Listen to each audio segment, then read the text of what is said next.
السلام علیکم طلباء،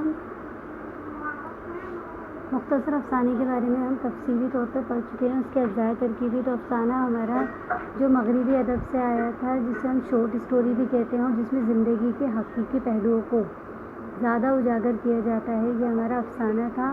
اور مختصر افسانہ میں سب سے اہم خصوصیات اس کی اختصار ہم بتا چکے ہیں۔ اس میں غیر ضروری اور متعلق باتوں کی گنجائش نہیں ہوتی، نہ طوالت ہوتی ہے، نہ ہی اس میں بہت زیادہ کردار ہوتے ہیں۔ اس میں کچھ ہی ایسے کردار ہوتے ہیں جن کے ذریعہ دنیا کی حقیقت یا بیسابقی کو بتایا جاتا ہے۔ اس کے چند اجزائے ترکیبی بھی بتائے تھے، جس میں کہانی، پلاٹ، قصہ، کردار، مکالمہ، پس منظر، زمان و مکان یا اسلوب یا نقطہ نظر اس کے اجزائے ترکیبی تھے۔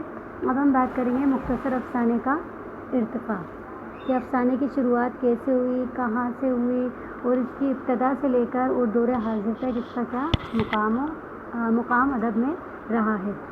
تو اردو میں مختصر افسانے کی ابتدا نمونے 20ویں صدی کی ابتدا میں ملتے ہیں۔ باقاعدہ افسانے کا آغاز پریم چند سے مانا جاتا ہے۔ پریم چند نے افسانے کو فنی حیثیت عطا کی، وطن پرستی، سماجی، اصلاحی اور دیہاتی زندگی کے مسائل کو اپنے افسانوں میں جگہ دی۔ سوز وطن ان کا پہلا افسانوی مجموعہ ہے۔ سجاد حیدر یلدرم رومانی افسانہ نگار ہیں۔ نیاز فتح پوری، مجنوں گورکھپوری، سلطان حیدر جوش نے افسانوں میں بھی رومانیت ملتی ہے۔ پریم چند کا افسانہ انمول رتن کو پہلا افسانہ قرار دیا جاتا ہے، اور سوز وطن کو افسانے کا پہلا مجموعہ دیا جاتا ہے۔ افسانے کے ہم نے دو رجحان بتائے تھے۔ پہلا رجحان تھا حقیقت پسندی اور دوسرا رجحان تھا رومانیت۔ تو افسانوں میں رومانیت سے بغاوت، حقیقت نگاری اور جنسی معاملات پر زور دیا گیا۔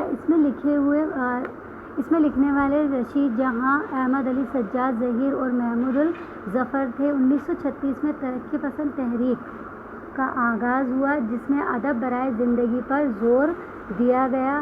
افسانوں میں حقیقت نگاری اور مقصدیت جیسے موضوعات نے فروغ پایا۔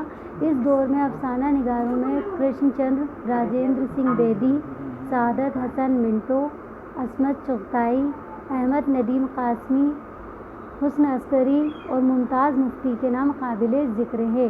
اس میں ادب برائے زندگی سے مراد یہ تھا کہ پہلے جو روایتی طور پر اردو شاعری یا اردو میں ادب میں باقاعدہ طور پر صرف حسن و عشق یا داستانوں کا یہ دورہ چلا کرتا تھا، لیکن 1936 کے بعد جب ترقی پسند تحریک وجود میں آئی تو لوگوں نے اپنی زندگی سے متعلق جو حقیقت ان کے درپیش آ رہی تھی، یا جو معاشرت میں اصلاح کی ضرورت تھی، یا معاشرے میں جس طریقے کی جو نوجوان طبقے کے لوگ تھے بھٹکے ہوئے تھے، ان لوگوں کو راہ پہ لانے کے لیے ایک حقیقی پیغام افسانے کے ذریعے ہی دیا گیا۔ اس کے بعد قرۃ العین حیدر،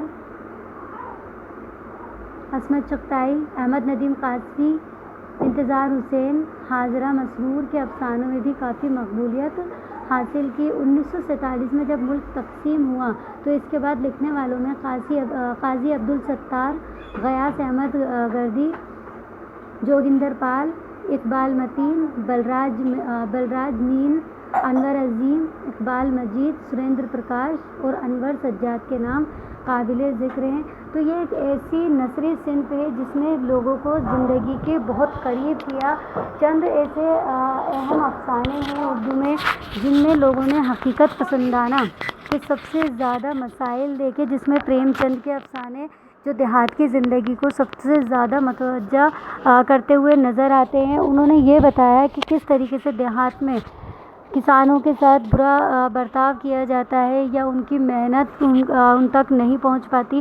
تو یہ سارے مجموعہ ہمارے افسانہ میں دکھائی دیتے ہیں۔ اسی لیے افسانہ کو دور ابتدا سے لے کر دور حاضر تک یا جدید دور تک اس کو ہر دل عزیز صنف کا مقام حاصل ہے۔